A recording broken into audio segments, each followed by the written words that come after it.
पंढरीनाथ भगवान की जय। माऊली ज्ञानेश्वर महाराज की जय। जगद्गुरु तुकाराम महाराज की जय। रामेश्वर भगवान की जय। अश्रद्धधाना पुरुषा धर्मस्यास्य परंतप अप्राप्य मान निवर्तन्ते मृत्यू संसार वर्तमनी।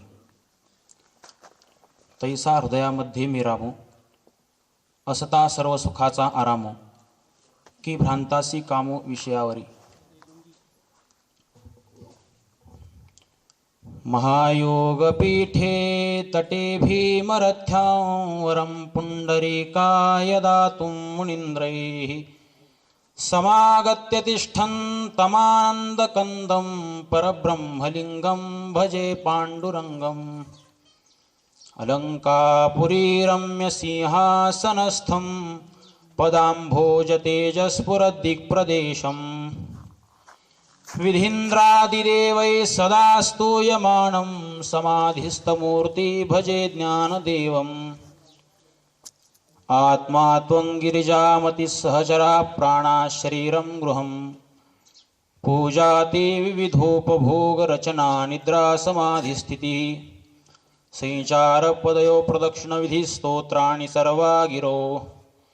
यद्यत्कर्म करोमि तत्तदखिलं शम्भो तवाराधनं शम्भो तवाराधनं शम्भो तवाराधनं। ब्रह्मानन्दं परमसुखदं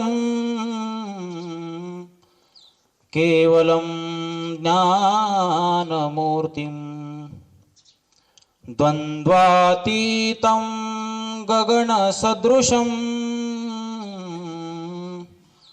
तत्त्वमस्यादिलक्षणम्। एकं नित्यं विमलमचलं सर्वदी साक्षिभूतं भावातीतं त्रिगुणरहितं सद्गुरुं तन्नमामि सद्गुरुं तन्नमामि सद्गुरुं तन्नमामि। जयांचे केलिया स्मरण होय सकळ विद्यांचे अधिकरण। तेची वंदो श्री चरण श्री गुरूंचे। अश्रद्धधाना पुरुषा धर्मस्यास्य परंतप अप्राप्य मान निवर्तन्ते मृत्यू संसार वर्तमनी। तैसा हृदयामध्ये मी रामो असता सर्व सुखाचा आरामो की भ्रांतासी कामो विषयावरी। प्रस्तुत प्रवचन रूपी सेवेसाठी घेतलेला श्लोक मोक्षदायिनी श्रीमद भगवद्गीतेतील 9व्या अध्यायातील 3ऱ्या क्रमांकाचा आहे। या श्लोकामध्ये भगवान अर्जुनाला सांगतात, माझ्याविषयी जो श्रद्धा ठेवीत नाही, माझ्याविषयी अश्रद्ध असणारा तो पुरुष केव्हाही मला प्राप्त होत नाही। माझ्यावरती श्रद्धा ठेवणाराच मला प्राप्त होतो आणि जो श्रद्धा ठेवीत नाही तो मला प्राप्त होत नाही। तो पुन्हा पुन्हा जन्म आणि मृत्यू या संसार चक्रात पडतो आणि नाना प्रकारचे दुःख भोगतो, असा श्लोकाचा शब्दशः अर्थ आहे। या श्लोकाचा अन्वय असा आहे, परंतप अस्य धर्मस्य अश्रद्धधानाः पुरुषा माम अप्राप्य मृत्यू संसार वर्तमनी निवर्तन्ते, असा श्लोकाचा अन्वय आहे। धर्म म्हणजे परमात्मा, धर्माची तू मूर्ती पाप पुण्य तुझी हाती, परमात्म्याला धर्म असं म्हणतात। अशा धर्मस्वरूप परमात्म्याच्या ठिकाणी अश्रद्ध असणारा पुरुष मला प्राप्त न होता जन्म आणि मृत्यू या रस्त्याला परत प्राप्त होतो आणि दुःख भोगतो, असा श्लोकाचा सरळ सरळ अर्थ आहे। ज्ञानेश्वर महाराज या श्लोकाचं फार गोड वर्णन करतात।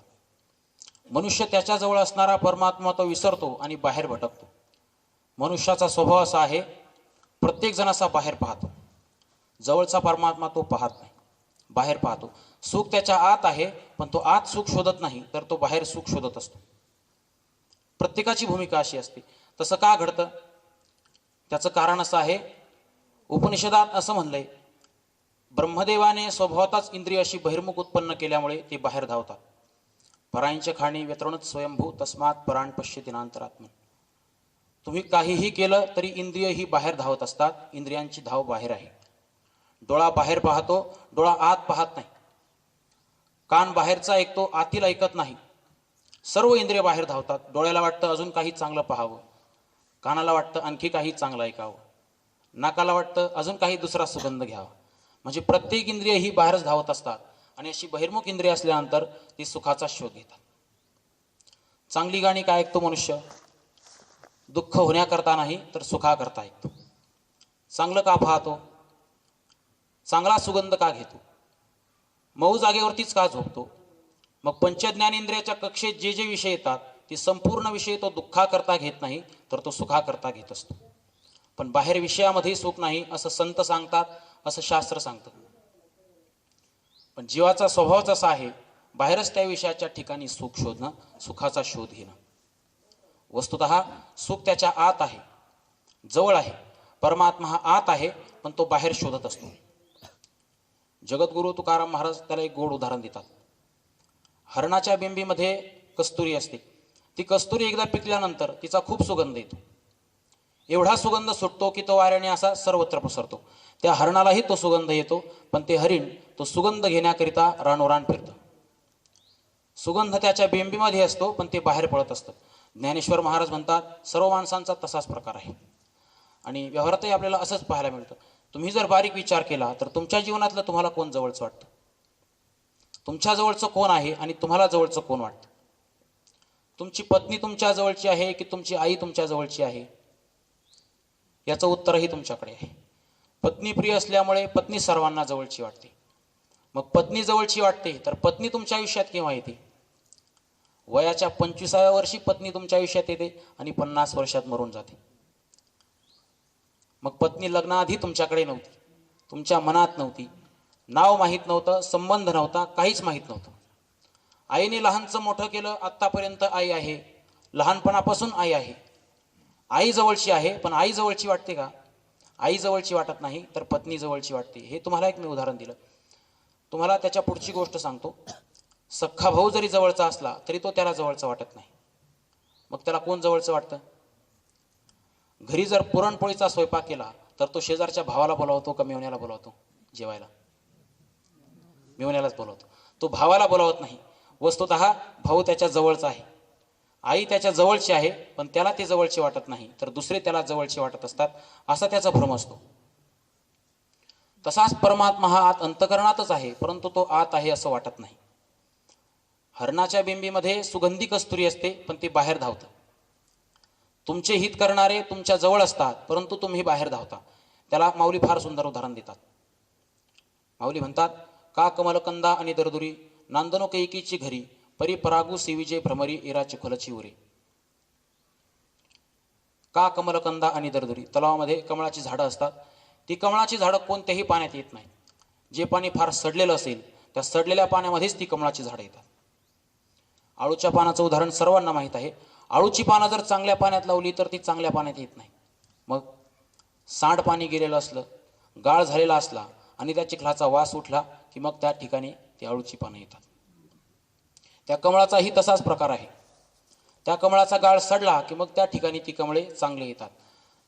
अशा सडलेल्या चिखलात कमळ येतं आणि ते फुलतं व फुलल्यानंतर त्या कमळाचा सुगंध घेण्याकरिता ते दूर असणारे भुंगे येतात आणि त्याचा सुगंध घेतात. पण त्या कमळाच्या खाली बुडाला चिखल असतो आणि त्यात बेडूक बसलेला असतो. तो बेडूक त्या कमळाच्या बुडाशी राहतो.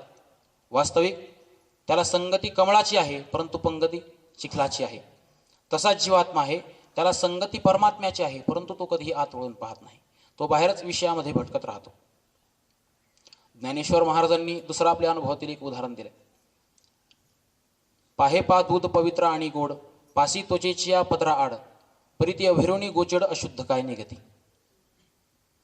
शेतकरी माणसं म्हणलं की त्यांना कमळाचं उदाहरण माहीत नाही, पण गाय सर्वांना माहीत आहे आणि गोचिडही सर्वांना माहीत आहे. त्या गाईच्या कासेत राहतात. आता गाईच्या कासेत दूधही असतं आणि गाईच्या कासेत रक्तही असतं. पण ते गोचिड असे असतात, ते दूध पिण्याकरिता सोपं आहे, पवित्र आहे, गोड आहे आणि पिल्यानंतर पुष्टीही मिळते. परंतु गोचिड कधीही दूध पित नाही. गोचिड पितो, पण काय पितो? रक्त पितो. वास्तविक त्याला संगती दुधाची आहे, परंतु पंगती रक्ताची आहे. तो गोचिड जसा गाईच्या कासेत राहूनही रक्तच पितो, बेडूक जसा कमळाच्या बुडाला राहूनही चिखलच खातो, त्याप्रमाणे जीवात्मा हा भटकत राहतो. जवळी असता जगत जीवन का धांडुळी सीवन, एकाग्र करी मन तेने होईल समाधान रे. परमात्मा हा आत अंतकरणात आहे, परंतु प्रत्येक मनुष्य हा बाहेर पाहत असतो. जसा तो बेडूक चिखल सेवन करून पोट भरतो, तसा हा विषय सेवन करून सुखाची गोष्ट पाहत असतो. जसा गोचिड रक्त पिऊन पोट भरतो, तसा मनुष्य आयुष्यभर विषय शोधतो आणि त्या विषयाचे दुःख भोगतो, पण आत असणारा आत्मा तो कधी शोधत नाही, ध्यान करत नाही, तो आतील चिंतन करीत नाही, तो कायम त्या विषयाचे सेवन करीतो आणि दुःखी होतो. ज्ञानेश्वर महाराज तिसरा दृष्टांत देतात. ना तरी निदैवाच्या परिवरी, लोह्या रुतल्या आहाती सहस्त्रवरी, परितेथ वैसुनी उपवासू करी का दरिद्रीजे. एक मोठा श्रीमंत मनुष्य होता. 10 गावची जहागिरी त्याच्याकडे होती. घरामध्ये अशा सोन्या नाण्याच्या भरपूर कढ्या पुरलेल्या होत्या. तो बिचारा एक दिवस मरण पावला आणि त्याच्या पाठीमागे त्याचा मुलगा होता, पण त्या मुलाला ते पुरलेलं धन माहीत नव्हतं. त्या पुरलेल्या धनाच्या कढ्या त्याला माहीत नव्हत्या. आता त्या काळची परिस्थिती होती, तो बिचारा गरीब झाला, दरिद्री झाला आणि भीक मागून खाऊ लागला. मग त्याला वाटलं आपले वडील एवढे श्रीमंत होते, आपल्यावर भीक मागून खाण्याची वेळ आली, ही आपल्यावर काय परिस्थिती आली. ज्ञानेश्वर महाराज म्हणतात, तो असा घरामध्ये पडला आणि विचार करू लागला. आपला बाप 10 गावचा जागीरदार होता, केवढा आनंद होता. माऊली म्हणतात, तुझ्या पलंगावर झोपला होता, त्या पलंगाच्या खाली जमिनीत सोन्या नाण्याच्या अशा कितीतरी कढ्या पुरलेल्या होत्या, पण त्याला त्याचं ज्ञान नव्हतं. त्याला त्याचं ज्ञान नसल्यामुळे का निदैवाच्या परिवरी, लोह्या रुतल्या आहाती सहस्त्रवरी, परितेथ वैसोनी उपवासू करी का दरिद्रीजे. तो मनुष्य त्या धनावर राहतो आणि तेथेच बसून भीक मागून खातो. त्याला संगती धनाची आहे, परंतु पंगती भीक मागून खाण्याची आहे. या ठिकाणी माऊलींनी 3ही दृष्टांत अतिशय समर्पक दिले आहेत. पहिला दिला बेडकाचा, दुसरा दिला गोचिडाचा आणि तिसरा दिला दरिद्री पुरुषाचा. या 3ही ठिकाणी त्यांच्याकडे भरपूर आहे आणि तरीही ते बाहेर पाहतात, बाहेर शोधतात व दुःख भोगतात. त्याप्रमाणे प्रत्येक जीव बाहेर पाहतात. शेवटी माऊली सिद्धांत मांडतात. माऊली म्हणतात, तैसा हृदयामध्ये मी रामू, असता सर्व सुखाचा आरामू, की भ्रांतासी कामू विषयावरी. प्रत्येक मनुष्य हा सुखाच्या बाबतीत अत्यंत समृद्ध आहे, अत्यंत श्रीमंत आहे. सुख त्याच्या आत आहे, पण तो आत डोकत नाही, तो बाहेर सुख शोधत असतो. का तर त्याची श्रद्धाच नसते. आत्मा परमात्मा यावरती त्याची श्रद्धा नसते आणि श्रद्धा नसल्यामुळे तो बाहेरच्या विषयामध्ये सुख शोधत असतो. याविषयी 16व्या अध्यायात ज्ञानेश्वरीत माऊलींनी भाषांतर केलंय. माऊली म्हणतात, त्या माणसाचे आचार, विचार, आहार या सगळ्या गोष्टीमुळे तो बाहेर धावत असतो. तमोगुणी आहार घेतो, तमोगुणी विचार करतो आणि म्हणून तसा प्रकार घडतो. ज्या काळात यशोदेच्या मांडीवर कृष्ण खेळत होता, पण यशोदेला तो कधीही देव वाटला नाही. कौशल्याच्या मांडीवर राम खेळत होता, पण तिला तो कधीही देव वाटला नाही. अर्जुनाच्या संगतीत भगवान श्रीकृष्ण होते, परंतु अर्जुनाला तो कधीही देव वाटला नाही. गर्व असला की तसा प्रकार घडतो. अतिपरिचयात अवज्ञा भवती. अतिपरिचय असला की अवज्ञा ही ठरलेलीच असते. तसाच तुमचा आमचा आत्मा हा अत्यंत जवळ आहे, परंतु त्याचा आपल्याला कधीही महत्त्व वाटत नाही. अतिजवळ असले की विकार त्या विचाराची जागा घेतात आणि त्या विकारांनी मनुष्य असा बहिर्मुख होतो. ज्या काळात कौरव पांडवांचं युद्ध व्हायचं होतं आणि आता युद्ध होणार आहे असं भगवंताला ज्यावेळी समजलं, भगवंताला वाटलं काहीतरी तडजोड करावी, कुठेतरी युद्ध थांबवलं पाहिजे. गीतेत असं सांगितलंय, न बुद्धिभेदय जनयेद ज्ञानां कर्मसंगिनाम. भगवान सांगतात, कोणाचाही बुद्धिभेद करू नये. पण काही लोकांची मास्तरकी असते बुद्धिभेद करण्यामध्ये. भावाभावात भांडणं लावतील, शेजाऱ्या शेजाऱ्यात भांडणं लावतील. बुद्धिभेदासारखं पाप नाही आणि म्हणून कोणाचाही बुद्धिभेद करू नये. तुमच्या शब्दांनी जर वाद मिटत असतील तर शब्द खर्च करा. त्या वादातून, वैरातून, द्वैतातून फक्त दुःखाच्याच ठिणग्या बाहेर पडतात, त्यामध्ये दुसरं काहीही प्राप्तव्य नाही. असा भगवंताने विचार केला आणि दुर्योधनाकडे आले व म्हणाले, दुर्योधना, युद्ध करणं चांगलं नाही. युद्धाचं पर्यवसान दुःखात होईल, यातून काहीही निष्पन्न होणार नाही. दुर्योधन म्हणाला, मग तूच सांग काय करू. भगवान म्हणाले, काय नाही दुर्योधना, पांडवांना 5 गावची जहागिरी देऊन टाक. आणि जर या ठिकाणी युद्ध झालं तर मोठमोठे शापादपी, शरादपी, भीष्माचार्य, द्रोणाचार्य आदी करून मोठमोठे जपीतपी या ठिकाणी धारातीर्थी पडतील, रक्ताचे पूर वाहतील. पांडवांना 5 गावची जहागिरी देऊन टाक. मग आता राज्य पांडवांचं होतं. दुर्योधनाने ते बळकावलं होतं, तरी सुद्धा त्याने 5 गावची जहागिरी दिली नाही. उलट त्याने भगवान श्रीकृष्णाला असं उत्तर दिलं, कृष्णा तुला सांगतो ते सगळं खरं जरी असलं, 5 गावची जहागीर तर सोड, पण सुईच्या टोकावर मावली एवढी माती सुद्धा पांडवांना मिळणार नाही. असं म्हणल्यावर मात्र भगवंताचं डोकं बंद पडलं. भगवान म्हणाले, दुर्योधना तुला कळत कसं नाही? दुर्योधन म्हणाला, मला सगळं काही कळतं. मग अरे इथं जर युद्ध झालं तर रक्ताचे पूर वाहतील, तू यातून काय प्राप्त करशील? तुला यातून काय मिळणार आहे? तू का हा संघर्ष करतोस? त्या काळात दुर्योधनाने उत्तर दिलं, कृष्णा मला सर्व कळतं, मला धर्म कळतो, मला अधर्म कळतो. हे पांडवांचं राज्य आहे, त्यांना दिलं पाहिजे हे पण मला कळतं. भगवान म्हणाले, मग बिघडलं कुठं? पांडवांचं राज्य आहे तर त्यांना देऊन टाक. धर्म कळतो तर धर्म कर, अधर्म कळतो तर अधर्म टाकून दे. दुर्योधन म्हणाला, मला हे सगळं कळतं, तसं सगळ्यांनाच सगळं कळतं. आता मला सांगा, मरायचं कोणाला कळत नाही? मरायचं सर्वांना कळतं.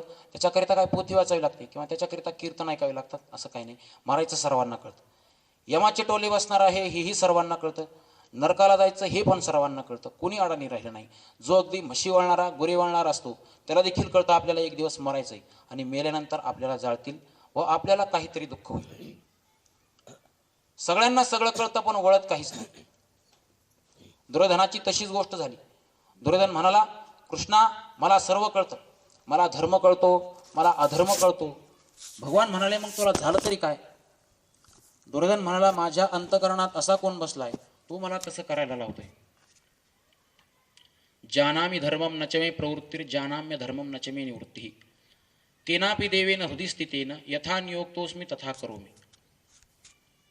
पंचदशीमध्ये 6व्या प्रकरणात धर्माची मीमांसा करत असताना हा महाभारतातील श्लोक तेथे आला आहे. या श्लोकामध्ये दुर्योधन असं म्हणतो, जानामि धर्मम, मी धर्म जाणतो पण नचमे प्रवृत्ती, माझी त्यात प्रवृत्ती होत नाही. आता मला सांगा, गावात मंदिर आहे, आपण जवळून जातो पण दर्शनासाठी जात नाही. दर्शनाला गेलं पाहिजे हेही तुम्हाला कळतं. आपण कीर्तन ऐकत नाही, भजन करत नाही. एखाद्याला विचारलं कीर्तनाला का जात नाही, तो म्हणतो महाराज कीर्तनाला यावं वाटतं, महाराजही चांगले आहेत, खूप छान सांगतात. मग काय झालं? तो म्हणतो काय सांगू महाराज, वेळच मिळत नाही. म्हणजे काहीतरी कारण सांगतो आणि मोकळा होतो. दुर्योधनाने तसंच केलं. तुम्हाला धर्म कळतो परंतु तुमची धर्मात प्रवृत्ती होत नाही. दर्शनाला जायची इच्छा, दर्शनाला गेलं पाहिजे हेही तुम्हाला कळतं परंतु तुमची प्रवृत्ती नाही. दुसऱ्या माणसाला मदत करावी, शेजाऱ्याला त्रास देऊ नये हे सर्व तुम्हाला कळतं परंतु तुम्ही तसं करत नाही. त्याचं कारण तुम्हाला सांगतो, तुमची संगती, तुमचा आहार, तुमचे विचार, या सगळ्या गोष्टी तुमच्या विचाराची प्रवृत्ती बदलून टाकत असतात. दुर्योधनाचे विचार, त्याचा आहार, तो म्हणाला मी धर्म जाणतो पण माझी धर्म करण्याची इच्छा होत नाही. मी अधर्म जाणतो पण माझी अधर्म सोडण्याची इच्छा होत नाही. माणसाचं पण तसंच होतं. चोरी करू नये असं शास्त्राने सांगितलंय, कीर्तनकार सांगतात, हे त्याला पण कळतं. दुसऱ्याचं घेऊ नये, चोरी करू नये, वाईट वागू नये हे त्याला पण कळतं. धर्म करावा अशी त्याची इच्छा आहे, अधर्माने वागू नये अशी पण त्याची इच्छा आहे. पण त्याने घेतलेला आहार, त्याची असणारी संगती आणि त्याचे विचार त्याची ती प्रवृत्ती मोडून काढतात आणि त्याच्या प्रवृत्तीला मोडून काढल्यामुळे त्याची धर्मातील प्रवृत्ती नष्ट होते. दुर्योधनाचा तसाच प्रकार झाला. तो म्हणाला मला धर्म अधर्म सर्व कळतो पण माझी त्यात प्रवृत्ती होत नाही. कारण तो म्हणाला माझ्या आत असा कोण बसलाय, तो माझी प्रवृत्ती मोडून काढतोय. आणि आत बसलेला दुसरा तिसरा कोणी नाही. ज्याप्रमाणे आत परमात्मा आहे त्याप्रमाणे आत काम, क्रोध, लोभ, मोह असे षड्विकार आत बसले आहेत. त्यामुळे प्रवृत्ती होत नाही. कामाचा माणसावरती पगडा आहे, क्रोधाचा पगडा आहे, लोभाचा पगडा आहे. त्यामुळे माणसाची धर्मात प्रवृत्ती होत नाही. मला हे पाहिजे, मला ते पाहिजे, सगळं जग त्याला पाहिजे असतं. इदम मेषात इति कामशब्दितः. त्याला जर 5 एकर जमीन असली तर त्याला वाटतं 10 एकर जर आपल्या नावावर असती तर बरं झालं असतं. 10 एकर जर त्याच्या नावावर करून दिली तर त्याला वाटतं गावाचं नावावर असतं तर बरं झालं असतं. गाव जरी त्याच्या नावावर करून दिला तरी त्याला वाटतं तालुका आणि जिल्हाच नावावर असता तर फार बरं झालं असतं. मग तालुका जिल्हा नावावर करून दिला तर तो म्हणतो महाराष्ट्रच नावावर पाहिजे, नंतर म्हणतो भारत देशच नावावर पाहिजे. आणि सर्व भारताचा नकाशा नावावर करून दिला तर एक दिवस तो ट्रान्सफर करून म्हणेल तेवढा पाकिस्तान आपल्या नावाचा झाला असता तर बरं झालं असतं. म्हणजे अशी त्याची प्रवृत्ती का होते? कारण ती कामाची गोष्ट असते. कामाची गोष्ट अशी आहे, पोस्टाच्या पेटीसारखं त्याचं तोंड आ करूनच बसलेलं असतं.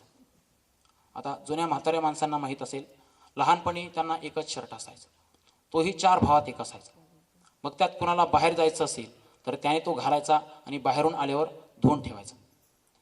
त्याच्या पुढची गोष्ट, कुठं लग्नाला जायचं म्हणलं तर शेजाऱ्याचा मागून आणायचा आणि लग्नाहून आल्यावर स्वच्छ धुवून द्यायचं.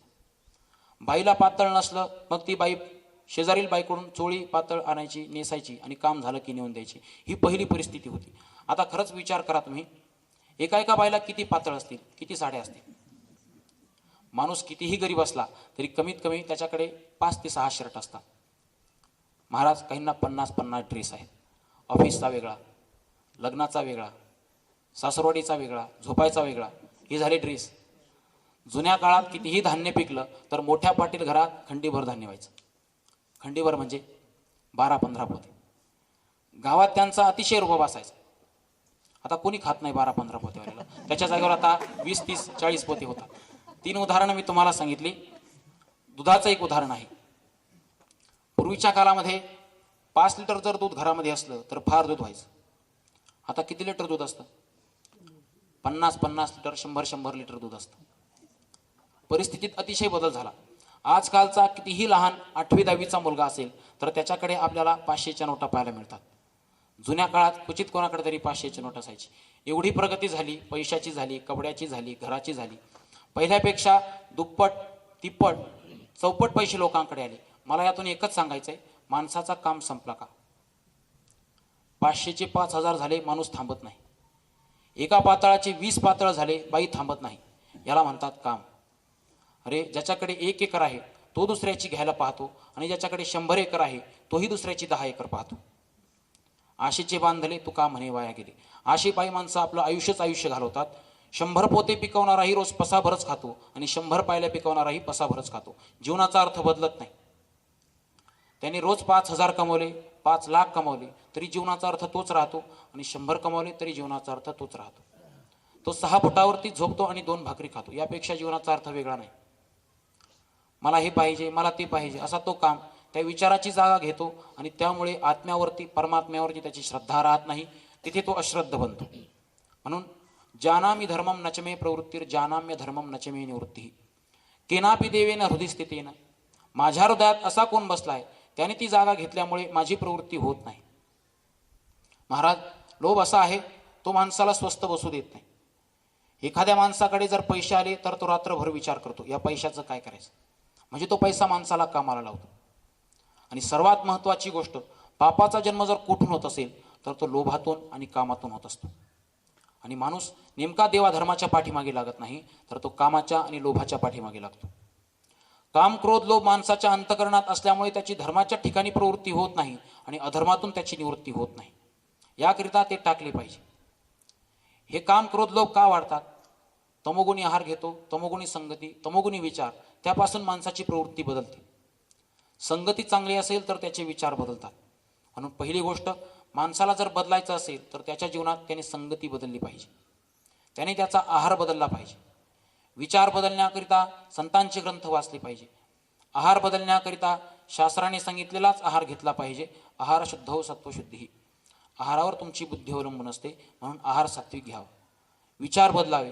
आणि असं केलं तर तुमच्याजवळ असणाऱ्या परमात्म्याची जाणीव तुम्हाला होईल. त्याकरिता शास्त्राने तुम्हाला बऱ्याच प्रक्रिया सांगितल्या आहेत. भगवान मिळतो तो श्रद्धेने, धर्म मिळतो तो श्रद्धेने, तत्वज्ञान प्राप्त होतं ते श्रद्धेने. अश्रद्धेने कधीही प्राप्त होत नाही. प्रपंचसुद्धा श्रद्धेने होतो, विश्वासाने होतो. प्रपंचात अश्रद्धा चालत नाही. म्हणून मनुष्याला जे काही मिळतं ते सर्व श्रद्धेने मिळतं. भगवान गीतेत सांगतात, श्रद्धावाल्लभते ज्ञानं तत्पर संहितेंद्रिया.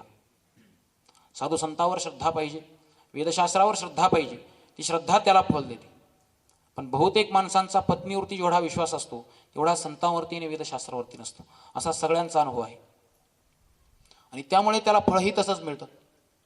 विश्वास ही सर्वात महत्त्वाची गोष्ट आहे. संतांची पायी हा माझा विश्वास, सर्व भावे दास झालो त्यांचा. परमार्थामध्ये माणसाचा विश्वास कमी पडतो आणि विश्वास कमी पडला की मग त्याच्याकडून या सगळ्या गोष्टी घडत असतात. म्हणून जीवनात त्याने संतांवरती, वेदशास्त्रावरती श्रद्धा ठेवली पाहिजे. अश्रद्ध होऊन चालत नाही. कशावरतीही शंका घेतली, कशावरतीही संशय घेतला तर त्याचा विनाश होतो. प्रपंचामध्येही होतो आणि परमार्थातही त्याचा विनाश होतो. भगवान असं सांगतात गीतेत, अज्ञश्च श्रद्धानश्च संशयात्मा विनश्यती. संशयाहुनी थोर अनिक पाप नाही घोर, हा विनाशासी वाघ्रो प्राणी असी. ज्ञानेश्वर महाराज म्हणतात, संशय हा मोठा वाईट आहे. संशय हा श्रद्धेसाठी घातक आहे. संशयामुळे संतांवरती श्रद्धा राहत नाही, वेदशास्त्रावरती, देवावरती श्रद्धा राहत नाही आणि परमात्मा प्राप्त होतो तो श्रद्धेने. भगवान या श्लोकामध्ये तेच सांगतात. अश्रद्धधाना पुरुषा धर्मस्यास्य परंतप. अश्रद्धधाना म्हणजे श्रद्धारहित पुरुषाला अस्य धर्मस्य अप्राप्य, त्याला धर्माची प्राप्ती होत नाही. आणि जर त्याला धर्माची प्राप्ती झाली नाही तर पुढे त्याला सद्गतीचीही प्राप्ती होत नाही. आणि म्हणून जीवनात माणसाने काही केलं नाही तरी चालेल, पण त्याने संतांवरती, वेदशास्त्रावरती, देवावरती श्रद्धा ठेवावी, त्यांच्यावरती दगडफोड विश्वास ठेवावा. विश्वास जर असेल तर निश्चित त्याचं काम होतं. श्रद्धा असेल तर निश्चित काम होतं. आणि जर श्रद्धा नसेल तर त्याचं काम होत नाही. एक वेळ ज्ञान नसलं तरी चालेल, पण श्रद्धा असणं फार गरजेचं आहे. श्रद्धेचं फार मोठं महत्व आहे. भगवान 17व्या अध्यायात सांगतात, श्रद्धामयोयम पुरुषो योयत श्रद्धस्यैव सः. श्रद्धेनेच आतापर्यंत माणसाचा उद्धार झालाय. अशी तुम्हाला कितीतरी उदाहरणं सांगता येतील. वाल्याकोळ्याचं उदाहरण आहे, अजामेळ ब्राह्मणाचं उदाहरण आहे. श्रीमद भागवतामध्ये अजामेळाची अशी सविस्तर कथा दिलेली आहे, ती मी तुम्हाला थोडक्यात सांगतो. अजामेळ ब्राह्मण हा कान्यकुब्ज नावाच्या नगरात राहत होता. तो मोठा सत्वशील, सद्गुणी, सदाचारी व मोठा पारमार्थिक शास्त्रज्ञ होता. तो गुरु, अग्नी, अतिथी आणि वृद्ध पुरुषांची सेवा करणारा होता. एक दिवस हा ब्राह्मण आपल्या वडिलांच्या आज्ञेनुसार वनात गेला आणि तिथून फळे, फुले, समिधा व दर्भ घेऊन घरी येत होता. घरी परत येता येता त्याला एक कामातुर शूद्र मनुष्य मद्यपान करून म्हणजे दारू पिऊन एका वेश्येबरोबर विहार करत असताना दिसला. ती वेश्या सुद्धा दारू पिऊन अतिशय धुंद झाली होती. त्यांना या अवस्थेत पाहून अजामेळ खूप मोहित झाला, कामातुर झाला. त्याने आपल्या धैर्यानुसार आणि ज्ञानानुसार कामवेगाने विचलित झालेल्या मनाला आवरण्याचा पुष्कळ प्रयत्न केला, तरी सुद्धा त्याला ते शक्य झालं नाही. कामविकाराने त्याचे मन पूर्णपणे ग्रासून टाकले आणि त्यानंतर तो केवळ त्या वेश्येचे चिंतन करू लागला. पुढे त्याने स्वधर्मही सोडून दिला. त्याने आपल्या पित्याची पूर्ण संपत्ती त्या वेश्येबाई खर्च केली आणि त्याच्या कुलीन नवयुवती विवाहित ब्राह्मण पत्नीचाही त्याने त्याग केला. असा असणारा तो पापी अजामेळ ब्राह्मण लोकांना खूप त्रास देऊ लागला. तो कधी वाटसरूंना बांधून ठेवायचा तर कधी जुगार खेळायचा, कधी कपटाने धन लुटायचा तर कधी चोऱ्या करायचा. अशा प्रकारे लोकांना त्रास देऊन तो आपल्या कुटुंबाचं पोट भरत होता. आणि असं करण्यात त्याच्या आयुष्याच्या 88 वर्षांचा मोठा काळ निघून गेला. तो म्हातारा झाला. त्याला 10 मुलं त्या वेश्येपासून झाली होती. त्यापैकी सर्वात धाकट्या मुलाचं नाव नारायण होतं. आईवडिलांचं अतिशय त्या नारायणावरती प्रेम होतं. त्या अत्यंत वृद्ध असणाऱ्या अजामेळाचं मन पूर्णपणे त्याच्या मुलात गुंतलं होतं. तो त्या मुलाचे खेळ पाहून अतिशय आनंदित व्हायचा. तो त्या मुलाच्या स्नेहबंधाने एवढा बांधला गेला होता की तो जेवतानाही त्याला जीव घालायचा, पाणी पिताना पाणी पाजायचा. अशा प्रकारे तो स्वतःला विसरला आणि त्याचा मृत्यू कधी जवळ आला हे त्याला कळलं सुद्धा नाही. त्याचा मृत्यू जवळ आला तेव्हा तो आपला मुलगा नारायण त्याच्या संबंधी विचार करत बसला होता. तेवढ्यात अजामेळाने आपल्याला घेऊन जाण्यासाठी आलेल्या अत्यंत भयानक अशा 3 यमदूतांना पाहिलं. त्यांच्या हातात फास असून ते खूप विचित्र दिसत होते. त्यावेळी त्याचा मुलगा नारायण लांब खेळत होता. यमदूतांना पाहून घाबरलेल्या अजामेळाने मोठ्याने नारायणाशी हाक मारली. महाराज मरतेवेळी अजामेळाच्या तोंडातून आपल्या स्वामींचे नाव ऐकून भगवंताचे पार्षद एकदम तेथे आले. त्यावेळी यमदूत अजामेळाच्या शरीरातून त्याचे सूक्ष्म शरीर ओढून घेत होते. त्या काळात भगवत पार्षदांनी त्यांना ताकद लावून अडवलं. त्यांनी अडवल्यानंतर यमदूत त्यांना म्हणाले, यमराजांच्या आज्ञेला अडविणारे तुम्ही कोण आहात? तुम्ही कोणाचे दूत आहात आणि कुठून आला आहात? भागवतामध्ये श्री शुकाचार्य म्हणतात, यमदूत जेव्हा असं बोलले तेव्हा भगवान नारायणाचे आज्ञाधारक पार्षद हसले आणि मेघाप्रमाणे गंभीर वाणीने त्यांना म्हणाले, तुम्ही या अजामेळाला कोणत्या कारणामुळे येथे नेण्यासाठी आलेले आहात? यमदूत म्हणाले, हा खूप मोठा पापी आहे, त्यामुळे यमराजांच्या आज्ञेवरून आम्ही याला इथून नेण्यासाठी आलो आहोत. याने शास्त्राज्ञेचे उल्लंघन करून स्वच्छंद आचरण केले आहे. सत्पुरुषांची यांनी निंदा केल्यामुळे आणि वेशेच्या अपवित्र अन्नाने यांनी आपले जीवन व्यतीत केल्यामुळे याचे सर्व जीवनच पापमय आहे. म्हणून आपल्या पापांचे काहीही प्रायश्चित्त न घेतलेल्या या पापी पुरुषाला आम्ही यमराजांकडे नेत आहोत. भगवंताचे पार्षद म्हणाले, तुम्हाला इथून याला नेता येणार नाही, कारण याने भगवंताच्या परम कल्याणकारक नामाचे उच्चारण केले आहे. कारण विवश होऊन का होईना याने भगवंताचे नाम घेतले आहे. याने कोट्यवधी जन्मांच्या पापांच्या राशींचे प्रायश्चित्त घेतले आहे. ज्या क्षणी याने नारायणा या 4 अक्षरांचा उच्चार केला त्याच वेळी केवळ तेवढ्यानेच या पाप्याच्या सर्व पापांचे प्रायश्चित्त पूर्ण झाले. म्हणून तुम्ही या जमिळाला इथून घेऊन जाऊ नका.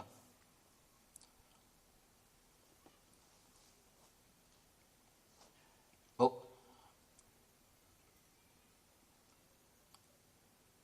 यमदूत म्हणाले, यमराजांच्या आज्ञेवरून भगवंताच्या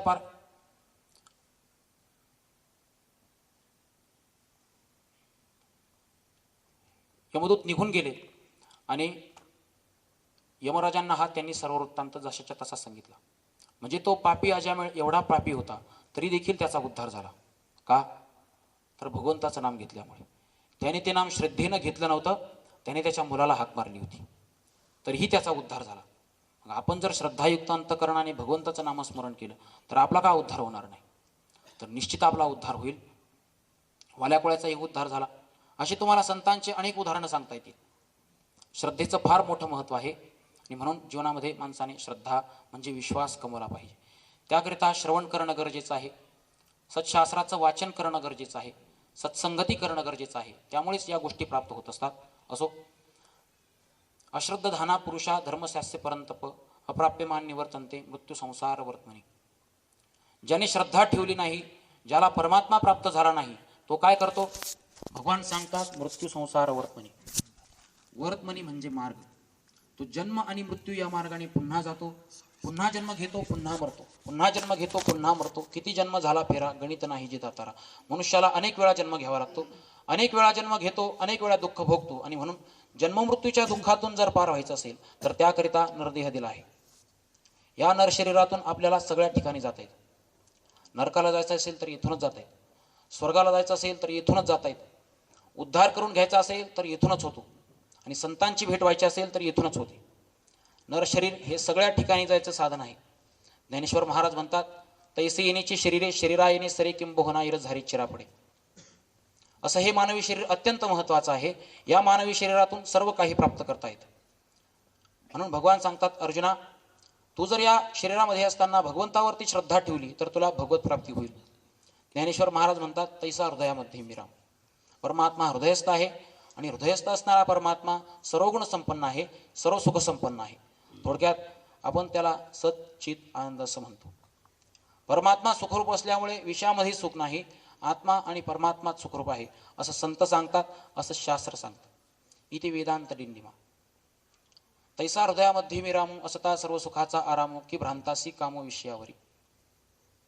आपल्याला भ्रांत झाल्यामुळे, भ्रम झाल्यामुळे, तो भ्रम जर निवृत्त करायचा असेल तर तो श्रवणाने निवृत्त होतो. आणि म्हणून जीवनामध्ये आत्मा काय, परमात्मा काय या सर्व गोष्टी समजून घेण्यासाठी भगवंताने आपल्याला नरदेह दिलाय. त्याकरिता नरदेहाची योजना आहे. या नरशरीरात आल्यानंतर आपल्याला सर्वात महत्त्वाची गोष्ट काय असेल तर भगवत प्राप्ती ही सर्वात महत्त्वाची गोष्ट आहे. आणि म्हणून जीवनात माणसाने भगवत प्राप्ती करून घ्यावी. असो, माझी या ठिकाणी बोलण्याची कोणतीही पात्रता नसतानाही मी आज तुमच्या समोर बोलतोय. हे फक्त आमच्या श्रीगुरूंचं सामर्थ्य आहे. आम्ही लहान असताना शाळेत होतो तेव्हाही आणि आश्रमात आलो तेव्हाही आमची कोणतीही पात्रता नव्हती. पण आज आम्ही तुमच्यासारख्या उत्कृष्ट श्रोत्यांसमोर बोलू शकतो. हे फक्त आमच्या श्रीगुरूंचं सामर्थ्य आहे, आमच्या श्रीगुरूंची आमच्यावरती कृपा आहे. आमचे विद्यार्थी बोलताना कधीच घाबरत नाही.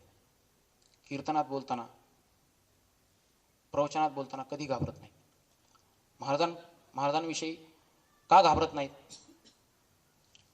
कारण सिंहाच्या बछड्याला कोणाचीच भीती नसते, त्यामुळे घाबरत नाही. कालच गोरख महाराजांनी सांगितलं, श्री गुरु सारिखा असता पाठीरा. असो, महाराजांविषयी खूप काही सांगा वाटतं.